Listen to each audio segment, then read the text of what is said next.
নমস্কার, শাশ্বতী সিনাটক্সে আপনাদের সবাইকে স্বাগত। মানিক বন্দ্যোপাধ্যায়ের বউ সিরিজের আজকের গল্প প্রৌঢ়ের বউ। শুরু করি। রসিকের প্রৌঢ়ত্বের সবচেয়ে বড় প্রমাণ এই মৃত্যু ভয়, মরণের অবিরাম গুঞ্জন। আমি আসিতেছি, আমি আসিতেছি। শুনিয়াও না শুনিবার সতেজ ঔদ্ধত্য ঝিমাইয়া পড়ায় এই বয়সে মানুষের প্রথম খেয়াল হয় দূর হইতে মরণ আশ্বাস দিয়া বলিতেছে, এখনো সময় হয় নাই, একটু অপেক্ষা করো। মরণের স্বাদ পাইতে পাইতে বৃদ্ধ ভাবে, দেরি আছে, এখনো দেরি আছে। জীবন বিস্বাদ হওয়ায় প্রৌঢ় ভাবে, হায়, দিন যে আমার ফুরাইয়া আসিল। তাই রসিক ভাবিত দুদিনের জন্য কচি একটা মেয়েকে বউ করিয়া বাড়িতে আনা উচিত হইবে না।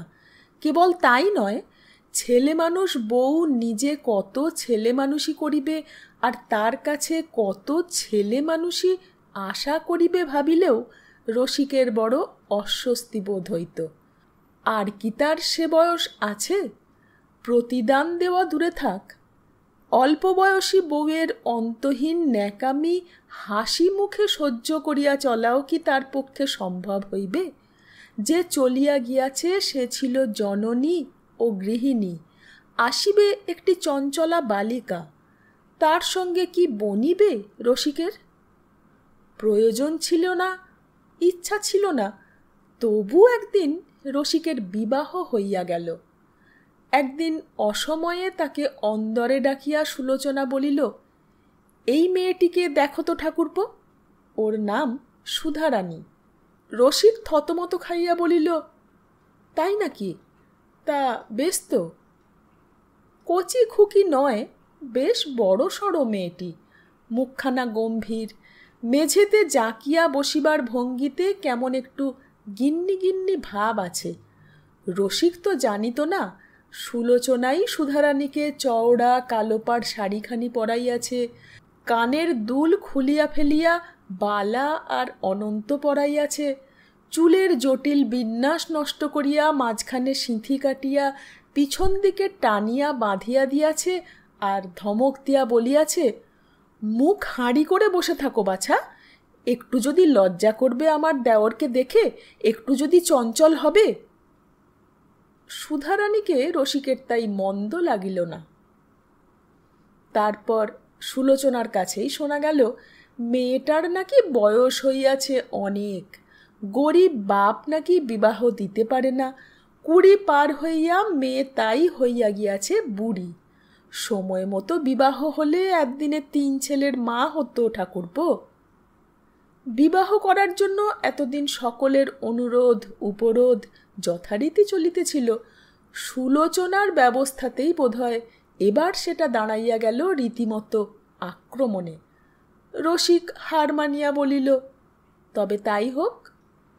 সুধারানীকে দেখার জন্য হার মানার ইচ্ছা তার কতটুকু জাগিয়াছিল বলা কঠিন। এমনই কপাল সুধারানীর, প্রথমবারের আলাপে প্রথম শব্দটিকেই সে রসিকের মন বিগড়াইয়া দিল। রসিকের মনে অনুতাপ, আত্মসমর্থন, দ্বিধা, সংকোচ, ঔৎসুক্যের আলোড়ন চলিতেছিল। কখনো জাগিতেছিল বিষাদ, কখনো প্রত্যাশার আনন্দ। নিজেকে নিয়েই সে বড় ব্যস্ত হইয়াছিল। একদিন রাত প্রায় 11টার সময় বাহিরের ঘরে কাজ করার নামে সে আকাশ পাতাল ভাবিতেছে। ধীরে ধীরে সুলোচনা ঘরে আসিয়া বলিল, ঠাকুরপো, একটিও নাকি কথা কওনি বউয়ের সঙ্গে? 1টা 2টো পর্যন্ত নাকি কাজ করো এখানে? ছি ঠাকুরপো, ছি, এমন করে কি কষ্ট দিতে আছে ছেলে মানুষের মনে?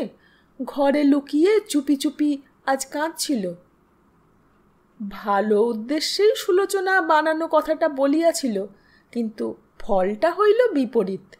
রসিক ভাবিল, ছেলে মানুষ কাঁদিতেছিল? কি সর্বনাশ! এতটুকু যার ধৈর্য নাই তার কাছে তবে আর কি আশা করা চলিবে? তবু বিবাহ যখন করিয়াছে, মেয়েটির মনে কষ্ট না দেওয়াই কর্তব্য বিবেচনা করিয়া রসিক আজ প্রথম রাত 1টার আগে সুধারানীকে ঘুমে অচেতন হইয়া পড়িবার সুযোগ না দিয়াই ঘরে গেল। ভাবিল সুধারানীকে বুঝাইয়া দিবে এসব অবহেলা নয়, আদর যত্ন স্নেহ মমতার অভাব তার হইবে না। তবে রসিক বুড়া হইয়া পড়িয়াছে কিনা মানাইয়া চলিতে হইলে সুধারানীর একটু ধীর স্থির শান্ত না হইলে চলিবে কেন? খাটের এক প্রান্তে পা ঝুলাইয়া সুধারানী বসিয়াছিল। আস্তে আস্তে দুলাইতেছিল দুটি পা, হয়তো আনমনে নয়তো অভ্যাসের বশে। একে তো তাকে দেখিলেই মনে হয় কার যেন সে প্রতীক্ষা করিতেছে, তার উপর ঠিক তার বড় মেয়েটির মতো দুপাশে হাত রাখিয়া বসিয়া পা দুলাইতে দেখিয়া রসিক হতাশ হইয়া গেল। হয়তো সুলোচনা জানাইয়া দিয়া গিয়াছে এখনই স্বামী ঘরে আসিবে, কিন্তু এমন বেশে প্রেমিকের পথ চাওয়া এমন অধীর প্রতীক্ষা কেন? হরিণীর মতো চঞ্চলা যে 10 বছরের মেয়ে, তার অনুকরণে পা দোলানো কেন? রসিককে দেখিয়া সুধারানী একটু জড়সড় হইয়া বসিল, সামান্য একটু। বেশি লজ্জা করিতে সুলোচনা বারণ করিয়া দিয়াছে। রসিক গম্ভীর মুখে হাত দুই তফাতে বসিল, সভায় আসন গ্রহণ করার মতো আড়ম্বরের সঙ্গে। কি বলিয়া কথা আরম্ভ করা যায়? এত জ্ঞান বুদ্ধি অভিজ্ঞতা রসিকের, এত ধীর স্থির শান্ত তার প্রকৃতি, একটি তরুণীর সঙ্গে কথা আরম্ভ করিতে গিয়া বিন্দু বিন্দু ঘাম কি দেখা দিল রসিকের কপালে? হায় রে কপাল! 17 বছর আগে বিবাহের রাত্রেই প্রমীলার সঙ্গে কথা বলিতে গিয়া তার তো কথা খুঁজিতে হয় নাই। ঘর খালি হওয়া মাত্র চাপা গলায় মহাকাব্যের ছন্দে আদরের সুরে আপনা হইতেই যেন উচ্চারিত হইয়াছিল, কেমন লাগছে, এখন থেকে তুমি আমার হয়ে গেলে। অনিশ্চয়তায় বিপন্ন মানুষের মতো চিবুকে আঙুল ঘষিতে ঘষিতে শেষে রসিক বলিল, তোমায় কটা কথা বলবো সুধা। সুধা কিছুই বলিল না। আমার বয়স হয়েছে, তোমার হয়তো আমাকে ঠিক পছন্দ হয়নি। শুনিয়া চেষ্টা করা গম্ভীর মুখে কি দুষ্টামি ভরা হাসি যে দেখা দিল সুধারানীর। কানের দুলে আলোর ঝলক তুলিয়া মাথা নিচু করার পলকটির মধ্যে মানুষকে মর্মাহত করা কি তীক্ষ্ণ চকিত দৃষ্টিতেই একবার সে চাহিয়া নিল রসিকের চোখের দিকে। অস্ফুট স্বরে সে বলিল, ধ্যাৎ। রসিক নীরবে তার কাজের ঘরে চলিয়া গেল। যখন মনে হইল এতক্ষণ সুধার পক্ষে জাগিয়া থাকা অসম্ভব, তখনও ফিরিয়া গেল না, কাজের ঘরেই শুইয়া রহিল। প্রমীলার আমলেও এ ঘরে তার জন্য একটি বিছানা প্রস্তুত থাকিত, যদিও তখন এ বিছানায় সে ঘুমাইত কদাচিৎ। এ ঘরে রাত কাটানোর ব্যবস্থা অবশ্য স্থায়ী করা গেল না। লোকে বলিবে কি, কাজের নামে এখানে অনেক রাত পর্যন্ত কাটানো চলে, বিশেষ কাজের নামে মাঝে মাঝে 2-1টা রাত কাবার করাও চলে। কিন্তু ফাজিল একটা মেয়ে বউ হইয়া অন্দরে প্রমীলার শয়নঘরটি দখল করিয়াছে বলিয়াই সে ঘরটিকে তো জীবন হইতে একেবারে ছাঁটিয়া ফেলা যায় না। প্রৌঢ় রসিকের পক্ষে ওরকম ছেলে মানুষই করা অসম্ভব। ফাজিল বউটাকেও একেবারে বাদ দিয়া দিন কাটানো যায় না। বিশেষত সুলোচনা যখন আছে এবং কোমর বাঁধিয়া রসিকের পিছনে লাগিয়াছে। নানা ছুতায় সুলোচনা সুধারানীকে রসিকের কাছে পাঠায়, এমন অবস্থাই সৃষ্টি করে যে রসিকের দৈনন্দিন জীবনের অনেকগুলি খুঁটিনাটি প্রয়োজন সুধারানীকে ছাড়া মিটিবার কোনো উপায় থাকে না। তার ফলে সুধারানীর অস্তিত্ব রসিকের কাছে খানিকটা অভ্যস্ত হইয়া যায়। টুকরা টুকরা সান্নিধ্যে বাহিরের একটা সহজ সম্পর্ক তাদের মধ্যে গড়িয়া ওঠে।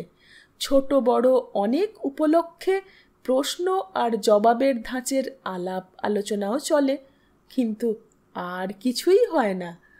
মধ্যস্থের চেষ্টায় কবে কোন স্বামী স্ত্রীর মনের মিল ঘটিয়াছিল।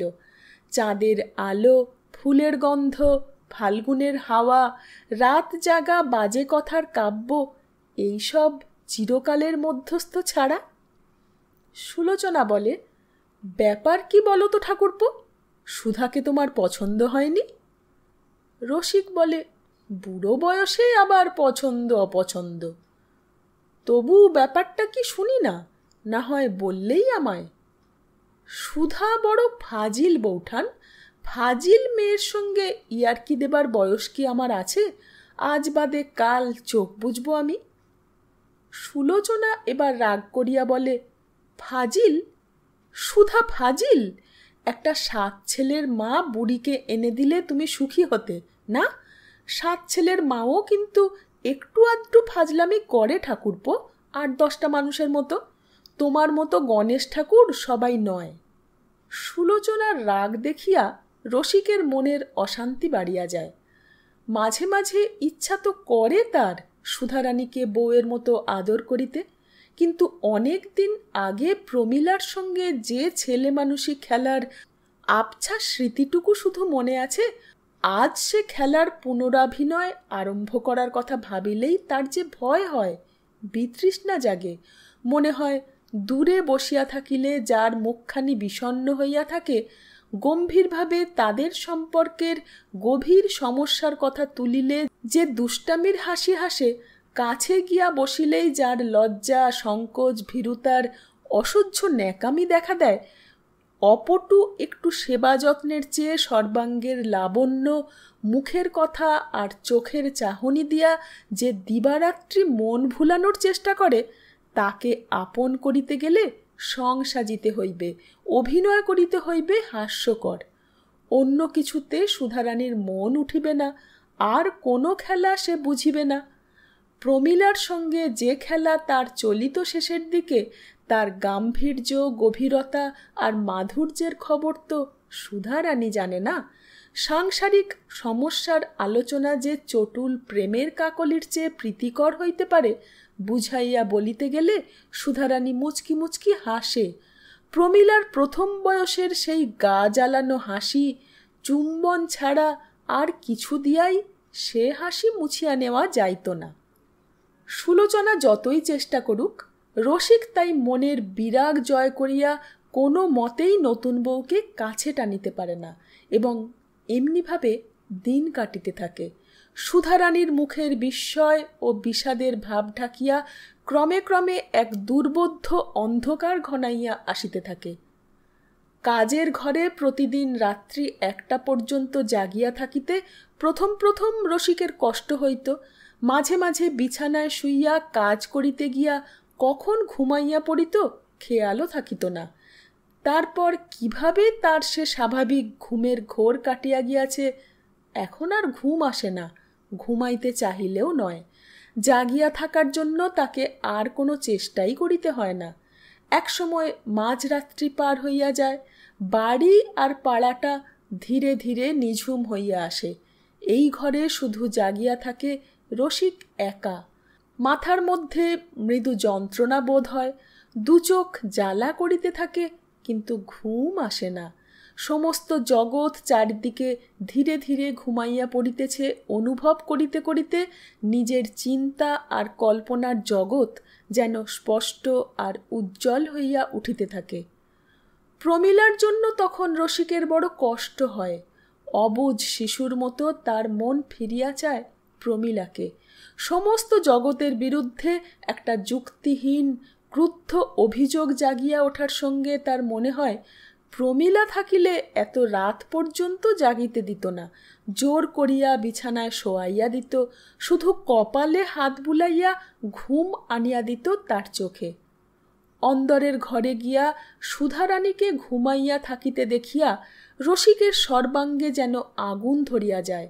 ইচ্ছা হয় লাথি মারিয়া ঘুম ভাঙাইয়া তাকে ঘরের বাহির করিয়া দেয়। স্বামীর আগে যে ঘুমাইয়া পড়ে, স্বামীকে যে ঘুম পাড়াইতে জানে না, সে কি মেয়ে মানুষ? সে কি বউ? সেদিন রাত্রি সবে 10টা বাজিয়াছে। পাড়ার একজন গল্প করিতে আসিয়াছিল। হাতের আড়ালে তাকে হাই তুলিতে দেখিয়া রসিক আশ্চর্য হইয়া বলিল, শরীর খারাপ নাকি হে? না, দুপুরে ঘুমোইনি, ঘুম পাচ্ছে। একটু পরে আরেকবার হাই তুলিয়া সে চলিয়া গেল। রসিক ভাবিল, কোনো ছুতায় মানুষটাকে অনেক রাত পর্যন্ত আটকাইয়া রাখিতে পারিলে ঘুমের সঙ্গে তার লড়াইটা দেখা যাইত। মাঝরাত্রে নিদ্রাহীন চোখে তার জাগিয়া থাকার কসরত দেখিয়া একটু কি আমোদ পাওয়া যাইত না? তাছাড়া ঘুম হয়তো সংক্রামক। চোখের সামনে ঘুমে একজনের দেহ অবশ আর চেতনা আচ্ছন্ন হইয়া আসিতেছে দেখিয়া তার চোখেও হয়তো একটু আবেশ আসিত ঘুমের। না, তা আসিত না। সুধারানীকে ঘুমে অচেতন হইয়া পড়িয়া থাকিতে দেখিয়াও কি একদিন তার ঘুম আসিয়াছে? কাজে আর মন বসিল না, উৎসাহ নষ্ট হইয়া গিয়াছে। চেয়ারটা একটু পিছনে ঠেলিয়া দিয়া হেলান দিয়া বসিয়া টেবিলে পা তুলিয়া দিল। ঠিক সামনেই দেয়ালের গায়ে বড় একটি ফটো টাঙানো। দামি ফ্রেমের মধ্যে সাধারণ ঘরোয়া সাজে প্রমীলা দাঁড়াইয়া আছে, মুখে দুষ্টামি ভরা তৃপ্তির হাসি। ফটোখানা ছাড়া এদিকের দেয়ালটি একেবারে ফাঁকা। এখানে ওখানে কতকগুলি পেরেকের দাগ শুধু আছে। বোঝা যায় আরও ২-৪খানা ফটো বা ছবি এ দেয়ালে টাঙানো ছিল, সরাইয়া ফেলা হইয়াছে। গড়গড়ার নল মুখে দিয়া টানিতে গিয়া রসিকের খেয়াল হইল প্রমীলার ফটো ঘিরিয়া একটা নূতনত্বের আবির্ভাব ঘটিয়াছে। কালো যার অস্তিত্ব ছিল না, টাটকা ফুলের একটি মালা। তাই বটে, সন্ধ্যার পর ঘরে ঢুকিয়া মৃদু একটু ফুলের গন্ধ সে পাইয়াছিল। তারপর তামাকের ধোঁয়ায় কখন সে গন্ধ চাপা পড়িয়া গিয়াছে, ফ্যানের বাতাসে কোথায় উড়িয়া গিয়াছে, খেয়ালও থাকে নাই। কিন্তু প্রমীলার ফটোতে হঠাৎ টাটকা ফুলের মালা জড়াইল কে? এ বুদ্ধি জাগিল কার? প্রথম কয়েক মাস সে নিজেই বিকালে বেড়াইয়া ফিরিবার সময় মোড়ের দোকান হইতে মালা কিনিয়া আনিয়া ফটোতে পরাইয়া দিত। একদিন বাসি মালাটি খুলিয়া নতুন মালা পরাইয়া দিবার সময় হঠাৎ তার মনে হইয়াছিল ফুলের মালা ঘুষ দিয়া স্মৃতির মর্যাদা বজায় রাখিতে চেষ্টা করার মতো ছেলে মানুষই আর হয় না। এ কথা কেন মনে হইয়াছিল কে জানে। সেদিন হইতে আর সে মালা কেনে নাই। এতদিন পরে আবার ফুলের মালা দিয়া প্রমীলার স্মৃতিকে পূজা করিল কে? অন্দরের দরজা একটু ফাঁক করিয়া বাড়ির চাকর নিখিল ঘরের মধ্যে একবার উঁকি দিয়া চলিয়া গেল। রোজ এই সময় এমনিভাবে সে একবার উঁকি দিয়ে যায়। ২-৪ মিনিটের মধ্যে সুধারানী সন্তর্পণে ঘরে ঢুকিয়া টেবিলের কাছে আসিয়া দাঁড়ায়, মৃদুস্বরে অনুরোধ জানায়, খেতে চলো। আজ সে আসিল রসিকের টেবিলে তোলা পায়ের কাছেই টেবিলে হাত রাখিয়া সহজভাবে মুখের দিকে চাহিবার চেষ্টায় চিবুক পর্যন্ত চোখ তুলিয়া বলিল, খেতে যাবে না? পা নামাইয়া রসিক সোজা হইয়া বসিল। রসিক জানে এসব সুলোচনার ব্যবস্থা। খাইতে বসিবার সময় হইলে সুলোচনার হুকুমে নিখিল আসিয়া দেখিয়া যায় ঘরে বাহিরের লোক কেউ আছে কিনা। তারপর সুলোচনার হুকুমেই সুধারানী তাকে ডাকিতে আসে। অল্পদিন আগে তার যে বিবাহ হইয়াছে এ কথা ভুলিয়া গিয়া অনেক দিনের পুরনো বউয়ের মতো একটু গিন্নি গিন্নি ভাব দেখানোর করুণ চেষ্টার মধ্যেও রসিক সুলোচনার শিক্ষা ও পরামর্শ স্পষ্টই দেখিতে পায়। কোনোদিন সে আমোদ পায়, কোনোদিন মমতাবোধ করে। আজ কিন্তু মনটা বিগড়াইয়া গিয়াছিল। তুমি মালা দিয়েছ? প্রশ্নে নয়, গলার আওয়াজে সুধারানীর মুখ বিবর্ণ হইয়া গেল। চিরদিন সে বড় ভীরু, তার উপর কুমারী জীবনের অন্তে এই প্রৌঢ় বিপত্নিকের বউ হইয়া খাপছাড়া অস্বাভাবিক অবস্থায় তার দিন কাটিতেছে। এসব ঢং শিখলে কোথায়? যেখানেই শিখে থাকো, আমি ওসব পছন্দ করি না, বুঝলে? নির্বাক সুধারানীর আঙুলে আঁচলের কোণটা জড়াইয়া যাইতে থাকে, আর রসিক নিজের ওপর বিরক্ত হইয়া ভাবে যে রাগ না করিয়াও এমন কড়া কথা সে বেচারিকে বলিল কেন। এসব কিছু বলার ইচ্ছাও তো তার ছিল না। প্রমীলার ফটোতে মালাটালা সে যেন আর না দেয়, শুধু এই কথাটা সে সুধারানীকে বলিবে ভাবিয়াছিল।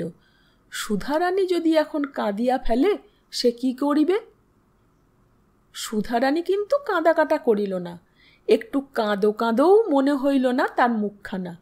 একটু রাগের ভঙ্গিতেই যেন দাঁত দিয়া ঠোঁট চাপিয়া ধরিয়া কিছুক্ষণ দাঁড়াইয়া থামিয়া সে ফিরিয়া যাওয়ার উপক্রম করিল। তখন একটা সন্দেহ মনে জাগায়। রসিক বলিল, যেও না, শোনো, বৌঠান তোমাকে মালা দিতে বলেছে নাকি? জানি না, আমি যদি দিয়ে থাকি কি করবে তুমি? মারবে? জবাব দেওয়ার ভঙ্গি, গলার সুর সমস্তই অপ্রত্যাশিত। রসিক আশ্চর্য হইয়া গেল। সুধারানীও যে এতখানি অভিমান করিয়া অন্যায় ভর্ৎসনার এমন ক্রুদ্ধ প্রতিবাদ জানাইতে পারে, এ যেন একেবারে অবিশ্বাস্য ব্যাপার। আজ পর্যন্ত একবারও সুধারানীকে সে এমনভাবে কথা বলিতে শোনে নাই। হয়তো সুযোগ দেয় নাই বলিয়া, সুযোগ পাইলে আগেই হয়তো সে এমনিভাবে ফোঁস করিয়া উঠিয়া প্রমাণ করিয়া দিতে পারিত নতুন বউ হইলেও সে কাপড় মোড়া ১৩ বছরের ছিচকাদুনের খুকি নয়। রসিকের মনে হয় আজও এইমাত্র সে যেন সুধারানীর অস্তিত্ব প্রথম অনুভব করিয়াছে। এতদিন সে যেন থাকিয়াও ছিল না। তাই কয়েক মুহূর্তের জন্য সে যেন ভুলিয়াই গেল যে সুধারানী প্রমীলা নয়। প্রমীলা রাগ করিলে যেভাবে তার রাগ ভাঙানো একরকম অভ্যাস হইয়া গিয়াছিল রসিকের, আজও তেমনিভাবে বড় রকম ভূমিকা করিয়া সে রাগ দূর করিতে গেল সুধারানীর। কিন্তু বেশি দূর এগোনো গেল না।